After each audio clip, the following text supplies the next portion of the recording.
ഇപ്പൊ ചില ആളുകൾ പറയുന്നത് സംഘടനയ്ക്ക് ഒരു ഷർത്തും ആരും പറഞ്ഞിട്ടില്ല, അത് അബദ്ധങ്ങളാണ്, വങ്കത്വമാണ്. ഇതേ നമുക്ക് ജമായി അബ്ദുള്ള സബ്ത്തിന്റെ ബുക്ക് 2002 ജമിയത്ത് ശരിയ എന്ന കുവൈറ്റിലെ സംഘടന ഇറക്കിയതാണ്. ദുബൈ മംഗളത്തിൽ നമ്മൾ വ്യാപകമായി ഉപയോഗിച്ച പുസ്തകമാണ്. നമ്മൾ ആളുകളോടൊക്കെ ഇത് വായിക്കണം, പഠിക്കണം എന്നുള്ള പണ്ഡിതന്മാരോട് പ്രത്യേകം പറഞ്ഞിട്ടില്ല. ഈ പുസ്തകത്തില് ഷർത്ത് പറഞ്ഞിട്ടുണ്ടോ അല്ലേ? ഒന്ന് കേട്ടോളൂ. പേജ് 15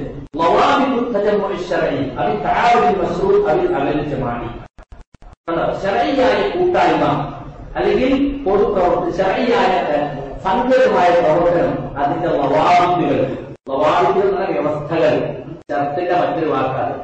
ഒന്ന് എന്താ ഒന്നാമത്തെ വ്യവസ്ഥ? കിതാബിലേക്കും സുന്നത്തിലേക്കും ക്ഷണിക്കുന്ന ഒരു പ്രൊഫൈൽ മാത്രം ഉണ്ടായാൽ മതി, പിന്നെ ഒരു വ്യവസ്ഥയില്ല. പിന്നീട് ഉണ്ടാക്കലില്ലേ? നിങ്ങൾ നിങ്ങളുടെ യുക്തിക്കനുസരിച്ച് സംഘടന ഉണ്ടായിക്കോളൂ. ദൈവം പറഞ്ഞിരുന്ന ഹിക്മത്തിൽ യുക്തിയിലാണ് പറഞ്ഞു. നോക്കണങ്ങൾ കേട്ടോളൂ. എന്താണ് ഒന്നാമത്തെ ഷർത്ത്? ഒന്നാമത്തെ വ്യവസ്ഥ പുണ്യത്തിനും ഭക്തിക്കും വേണ്ടിയാണ് നമ്മൾ കൂട്ടുചേരേണ്ടത്. നമ്മൾ സംഘം ചേരേണ്ടത് പുണ്യത്തിനും ഭക്തിക്കും. നിങ്ങൾ തെളിവെടുത്ത പുണ്യത്തിനും ഭക്തിനും സഹായിക്കണം. ഒരാൾക്കാരുമായി കുറ്റകൃത്യങ്ങളിലും ശത്രുതായുള്ള കാര്യങ്ങളിലും നിങ്ങൾ സഹായിക്കരുത്. മാറിയതിന് രണ്ടാമത്തായ കണ്ടോ? രണ്ടാമത്തെ വ്യവസ്ഥ കിതാബിലേക്കും സുന്നത്തിലേക്കും ക്ഷണിക്കുന്നതാകണം. അതെങ്ങനെ? സലഫുസാലികളുടെ ഗ്രാഹ്യതയ്ക്കനുസരിച്ച് സലഫുകൾ ഗ്രഹിച്ചതുപോലെ കിതാബും സുന്നത്തും ഗ്രഹിക്കണം എന്നതിലേക്ക് ക്ഷണിക്കാനായിരിക്കണം നിങ്ങളുടെ കൂട്ടായ്മ.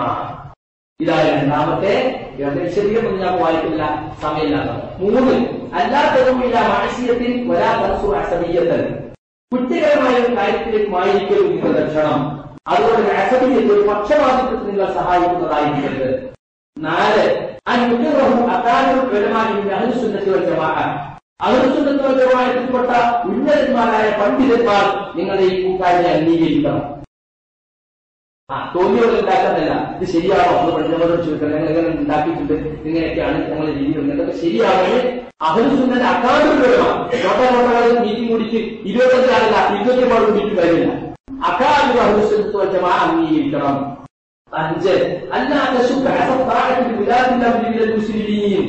മുസ്ലിമീങ്ങൾക്ക് ഭരണാധികാരമുള്ള സ്ഥലങ്ങളാണെങ്കിൽ അവിടുത്തെ ഭരണാധികാരിക്കുള്ള അനുസരണത്തെ എതിർക്കാൻ പാടില്ല. ആ അനുസരണത്തിന് ഇത് മുറിവേൽപ്പിക്കാൻ പാടില്ല. 6 അല്ലാത്തവരുടെയും ബൈഅത്തും കണ്ടോ? ബൈഅത്ത് താങ്ങാൻ പാടില്ല. ബൈഅത്ത് എന്താ? അനുസരണ പ്രതിജ്ഞ. അത് അതിന്റെ വിശദീകരണം കൊണ്ടുള്ളൂ. ഈ കൂട്ടായ്മ ഷർത്താണ്. വാദിക്കുന്ന ഷർത്തുള്ള അർത്ഥത്തിലാണ് മനസ്സിലാക്കിക്കൊള്ളി.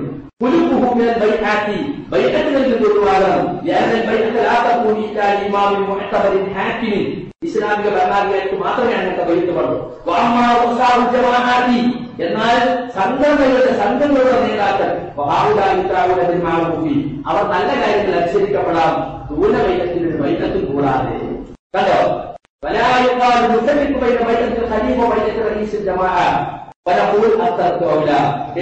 ഖലീഫക്കുള്ള ബൈഅത്തും സംഘത്തിലെ റഈസിനുള്ള ബൈഅത്തും ഞങ്ങൾ വേർതിരിക്കുന്നു എന്ന് പറഞ്ഞുകൊണ്ട് കാര്യമില്ല. നമുക്ക് ഏറ്റവും നല്ലത് ആ ബൈഅത്ത് ഒഴിവാക്കലാണ്. സദ്ദത്തിൽ ദരീഅ കണ്ടോ? തെറ്റുകൾ കടന്നു വരാതിരിക്കാനുള്ള വഴി അടക്കുവാനെന്നതൊക്കെ തഹസ്സുബ് എന്ന കാര്യമായിട്ട് നടക്കും. 7ാമത്തേത് ഈ കൂട്ടായ്മയുടെ എല്ലാ മാർഗരീതികളും ശരീഅത്ത് മുറുകെ പിടിക്കണം. അതെങ്ങനെയാ?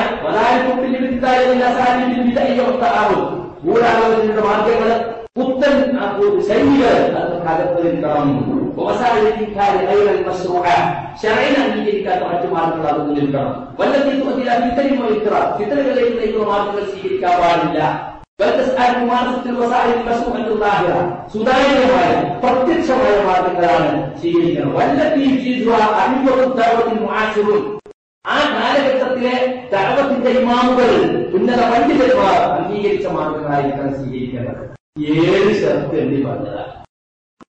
ഷർത്ത് ആരും കൊടുത്തില്ല, അബദ്ധങ്ങളാണ്, ഷർത്തുകളാണ്, അബദ്ധങ്ങളാണ്. നമ്മൾ ആളുകളെ ഓർമ്മയിലാണ്. എല്ലാവരും കേൾക്കണം, കേട്ട് പഠിക്കണം. നമ്മളൊക്കെ പഠിക്കണം. ഞാനും പഠിക്കാം. എനിക്കും തന്നെ തെറ്റുണ്ടെങ്കിൽ തിരുത്താൻ വിചാരിച്ചിട്ടാണ് ഞാൻ ഇങ്ങനത്തെ പ്രശ്നങ്ങളൊക്കെ കേൾക്കാറുള്ളത്. അപ്പൊ സുഹൃത്തുക്കളെ, ഇതെല്ലാം ചില വാശി ചില ആളുകൾ ഇനി കേട്ടുകളെ ഇത് എപ്പോഴാണ് സുബൈർ മക്കളെതിരെ നമ്മൾ കൊണ്ടുവന്ന് ഇപ്പോഴും നമ്മളെ മനുഷ്യ തയ്യാറാക്കാൻ അവലംബിക്കുന്നത് ഇതാണ്. യഥാർത്ഥത്തിൽ മനുഷ്യനും ഇസ്ലാമിയുടെ മനുഷ്യ ആ മനുഷ്യ എഴുതുന്ന പുസ്തകത്തിന്റെ 45-ാമത്തെ പേജിൽ കണ്ടോ മൗഖിഫുലാമിൻ ജമാഅത്തി ദഅവ, പ്രബോധന സംഘങ്ങളെ സംബന്ധിച്ചുള്ള നമ്മുടെ നിലപാട് കേട്ടോളൂ. അല്ലദീന റാഹു, നാം അഭിപ്രായപ്പെടുന്നത് അന്നൽ അമൽ ജമാഇ മശ്റൂഉൻ, കണ്ടോ സംഘടിത പ്രവർത്തനം കൂട്ടായ പ്രവർത്തനം ശരഅീകരിച്ചതാണ്. എങ്ങനെ? ചില വ്യവസ്ഥകൾക്ക് വിധേയമായി. തോന്നിയ പുറത്തിനൊന്നും മാത്രമായി വേറൊന്നും ഒരു വ്യക്തിയില്ല എന്നല്ല. എന്തൊക്കെ വ്യക്തികളുള്ളൂ? 5 നിശ്ചിതമായ ഒരു കിതാബിനെ വെച്ചില്ല. മതി പറഞ്ഞ പോലെ തന്നെ കിതാബും സുന്നത്തിനും വേണ്ടിയായിരിക്കണം കൂട്ടായ്മ ഉണ്ടാകേണ്ടത്. സലഫ്സാലികളുടെ ശരികൾക്കനുസരിച്ച് അതിന്റെ അടിസ്ഥാനത്തിലുമായിരിക്കണം നിങ്ങൾ കൂട്ടായ്മ ഉണ്ടാകേണ്ടത്. ലേഖകൾക്കനുസരിച്ച് താല്പര്യങ്ങൾക്കനുസരിച്ച് സ്ഥാപിക്കപ്പെട്ടതായിരുന്നു നിങ്ങളുടെ സംഘടന. വ്യക്തികളോടുള്ള പക്ഷപാതിത്വത്തിന്റെ പേരിൽ സ്ഥാപിക്കപ്പെട്ടതായിരുന്നു. ഇനി കേട്ടോ, ബന്ധവും ബന്ധവിച്ഛേദവും സംഘടനയുടെ പേരിലാകാൻ പാടില്ല. സംഘടനയെ സ്നേഹിക്കുകയും സഹായിക്കുകയും സംഘടന അംഗീകരിക്കുന്നതിനോട് പ്രത്യേക സ്നേഹം, സംഘടനാ പ്രവർത്തനത്തോട് താല്പര്യമില്ലാത്തതോട് ഭയങ്കര വെറുപ്പ്. ഓനവിശ്വസത്തിന്റെ ആളെ അക്കീത ശരിയാ, അങ്ങനെ ശരിയാ, സെക്കൻഡ് ശരിയില്ലാത്തത് ഞാൻ വായിക്കണം, ഓനോട് വെറുപ്പ് എന്നോടാണ് കാണിച്ചുകൊടുക്കുന്നത് അല്ലേ? ആളുകൾ മിണ്ടുന്നില്ല, കലാപറിയുന്നില്ല. അത്ര പോലും വിരോധം എന്താ? എനിക്കെന്താ ആവശ്യത്തിന്റെ ആവശ്യത്ത് വല്ല തെറ്റിൽ പറ്റിയിട്ടുണ്ടോ? ഒന്നും പറ്റിയിട്ടില്ല. നമ്മൾ മൂപ്പരെ കണ്ടിട്ട് ഇറങ്ങിയില്ലേ? മൂപ്പരെ പിന്നെ കണ്ടിട്ടല്ല ഈ ആദർശത്തെ കണ്ടിറങ്ങിയത്. ആ ആദർശത്തിൽ കടുകളഞ്ഞാൽ നീങ്ങിയിട്ടില്ല. ഇപ്പൊ വരാതും പറയാൻ ചെയ്യുന്നത് അത് പറ്റി പറയാത്ത ചേർത്താണ്. അതിൽ വേഗം വന്നത് രണ്ടും കൂടി നീ കേട്ടോ.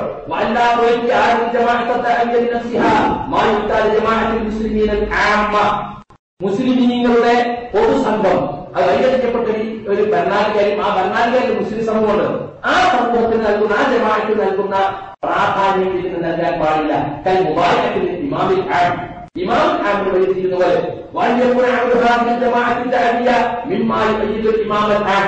അത് ഇസ്ലാമിക ഭരണാധികാരി ഉണ്ടെങ്കിൽ ആ ഭരണാധികാരിയുടെ പ്രവർത്തനങ്ങളെ ശക്തിപ്പെടുത്തുന്നതായിരിക്കണം ഈ സംഘത്തിന്റെ പ്രവർത്തനങ്ങൾ. അതടുത്ത ശർത്ത്.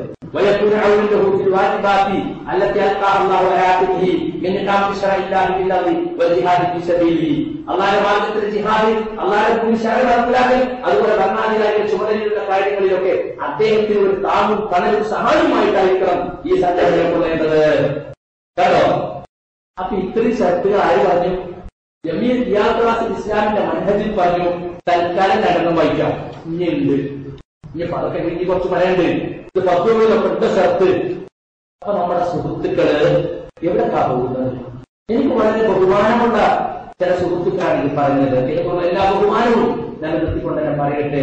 ആരെങ്കിലും പറയുന്നതനുസരിച്ച് സംസാരിക്കട്ടെ. അള്ളാഹു ഇത്ര പുറത്തു കൊടുക്കട്ടെ. അദ്ദേഹത്തെ നാമം ഒരുപാട് ആളുകൾക്ക് ദഅവത്ത് ലഭിച്ചിട്ടുണ്ട് എന്നതുകൊണ്ട് ഞാന് അതിൽ അദ്ദേഹത്തോട് എല്ലാ ബഹുമാനം നിർത്തിക്കൊണ്ട് തന്നെ പറയാണ്. ശർത്തുകൾ പറഞ്ഞിട്ടുണ്ട് സലഫികള്.